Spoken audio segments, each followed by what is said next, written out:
મેઘરાજાની ધમાકેદાર બેટિંગ જોવા મળી છે। વિગતો વરસાદને લઈ અમદાવાદ ખાતેથી મળી છે, જ્યાં ધંધુકામાં ધોધમાર વરસાદ છે। ઉંચડી ગામે 1 કલાકમાં 4 ઇંચ વરસાદ વરસ્યો છે।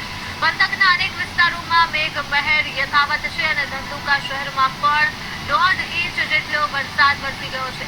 પેદરા, ખસ્તા અને ખડોલ સહિતના ગામોમાં પણ વરસાદ નોંધાયો છે। તો અમદાવાદથી વરસાદની વિગતો મળી છે, જ્યાં આવેલ ધંધુકા ખાતે મેઘરાજાએ પોતાની ધમાકેદાર બેટિંગ નોંધાવી છે અને પંથકના અનેક વિસ્તારોમાં મેઘમહેર યથાવત જોવા મળી જ રહી છે। તો ધંધુકા શહેરમાં 1.5 ઇંચ જેટલો વરસાદ નોંધાયો છે।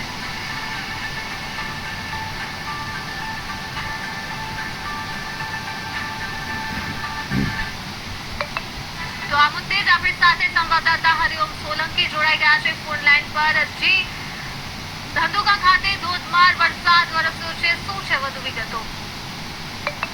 મેં ચોક્કસ જણાવી દઉં કે ધંધુકા પંથકમાં ગત મોડી રાતથી જ અચાનક વાતાવરણ પલટાયું, વરસાદી વાતાવરણ હતું અને જોરદાર વરસાદ ભારે પવન સાથે ફૂંકાયો છે, જેના કારણે ગ્રામ્ય વિસ્તારોમાં ખાસ કરીને જ્યાં કપાસ, એરંડો અને એ પાકો જે લેવાઈ રહ્યા છે એ ખેડૂતોને ભારે ચિંતા બેઠી છે, કારણ કે આ વરસાદ હવે એ પાકને નિષ્ફળ થવાની અણી પર લઈ જવાની તૈયારી કરી રહ્યો છે।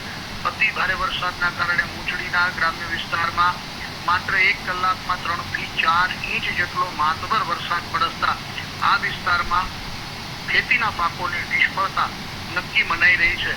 ત્યારે ધંધુકા સમગ્ર પંથકમાં શહેર અને આજુબાજુના વિસ્તારોમાં પાછલી રાતથી જ મેઘરાજા પોતાનો મહેર વરસાવી રહ્યા છે।